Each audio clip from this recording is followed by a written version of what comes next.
Hi there. Hi, we're Wheeling It, Well, and today we're gonna do a product review.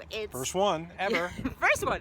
It's a product that we were offered to review by Wi-Fi Ranger earlier this year, and it's called the Wi-Fi Ranger Elite Pack, and it consists of two things. Yep. So first of all, it has the Elite Wi-Fi antenna. So a Wi-Fi antenna helps bring in signals. That's external to the That's RV. external to the RV. It's on the roof right behind me, which we'll show you in a bit.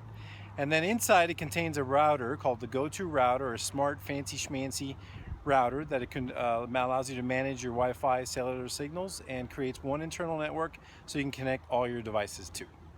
So we'll start by going up on the roof and we'll show you the installation that we did there. We'll go inside the RV, we'll show you that, and then we'll give you a little roundup of what we think of the product so far. So All right, let's go take a look. let's go take a look.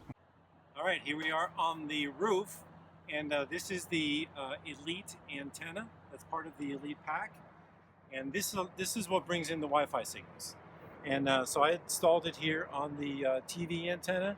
Basically, I copied exactly what the RV Geeks did. So why argue with success? They did a great job. You can see their video that we'll link to here. I just followed the installation. So the antenna strapped to the TV pole. Down here with some straps down to the front where we already had a hole in the roof that our satellite was going through, which we got rid of. So then right into the interior, which we'll show you in a bit. And this is our cellular booster antenna, which we won't talk about, but it's going through the same hole as well. Yeah, if you want any info on cellular boosters, our friends Chris and Cherie run their wonderful site, Yeah, RV Mobile Internet. Everything you want to know about boosting is on there. That's where we go when we have questions. And this Elite is always on the Batwing. Basically, when we go anywhere, we just put it down. Yeah, it comes down just like with the TV and comes back up. And you can flat mount it to any flat roof. There is a mount. That's the FM version that you can mount, the flat mount, to mount to any roof. Yeah, so if you don't have a Batwing like we do, that's exactly or any what other you can pole. Doesn't have to be anything vertical. Yeah, that's true. You You could mount it on your ladder or anything like that. Yeah. All right, let's go inside. Here we are inside the RV. Basically, the wire comes down from the Elite right above me, goes through the back here. In here, we wired it through this cabinet, and this is our tech cabinet, which is still a work in progress, but that's what we've done so far.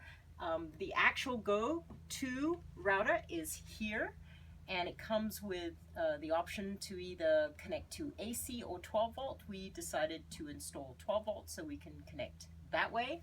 And we also have our MiFi, which is our cellular device that is connected through a USB port on the side. So our Go-To is now controlling all our signals. It controls the Wi-Fi signals that come down through here, and it controls the cellular signal that comes in here. And then it creates an internal signal, internal Wi-Fi network that all our devices connect to there. Yeah, basically all our devices just connect to this. This is it now. So it's the master controller. It's pretty easy, pretty snazzy. Yeah, and the installation's a work in progress, as Nina said, but we decided to wire it directly to 12 volts. I had easy access to 12 volts back here, so the inverter doesn't need to be on to use any of our mobile network, and we definitely wanted that. Now that we've shown you the installation side, I'll talk a little bit about what we think about the product, and I have to admit that overall we've liked it way more than we thought we would. Definitely. Some of the pros, Paul? Well, I'd say the first pro would be that the pack in general has allowed us to get stronger and more robust Wi-Fi signals when we're at places that we can get them. Yeah. I would say that with the Elite, for example, we'll be able to see, say, 30 Wi-Fi signals in a town area, whereas with our computers, we'd probably only see maybe 5 or 10. So there's definitely, it brings in a lot more signals than we see with just our devices on their own. And when we do connect to them, you get a stronger signal, a more robust connection, and usually a faster connection. Yeah, here at the RV park, for example, we have a pretty weak signal with our computers, but through the Elite we're able to get a strong signal, actually strong enough to stream. And that, I have to say, is a really nice bonus. So that's been a nice con as well. Pro. And then I would say that the central management system of the Go 2 has also been really nice.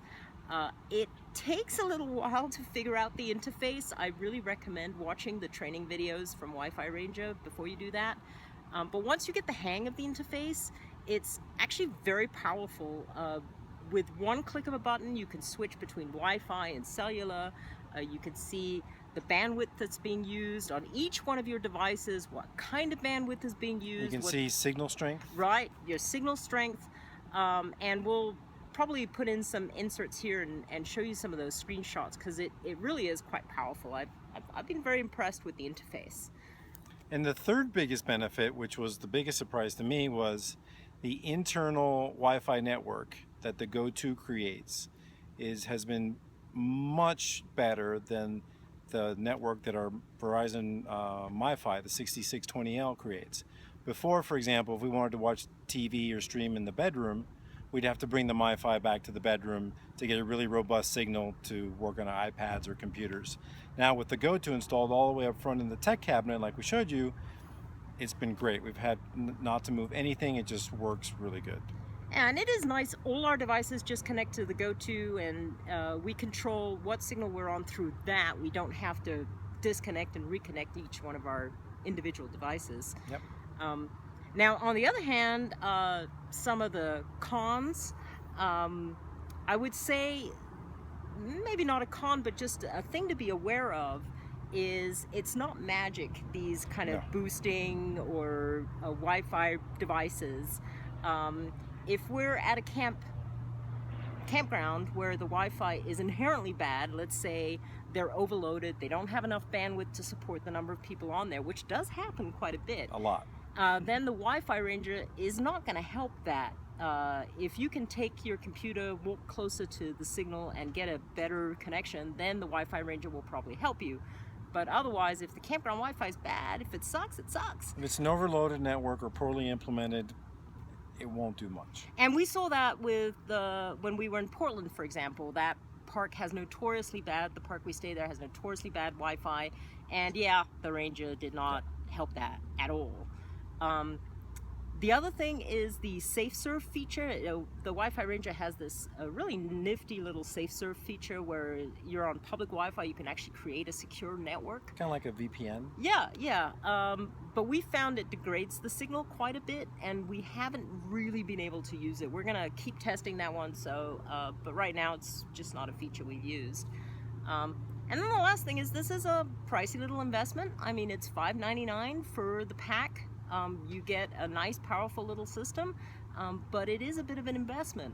So you have to think about whether or not you're the type of RV people that use a lot of Wi-Fi or need the routing and management capabilities. Right.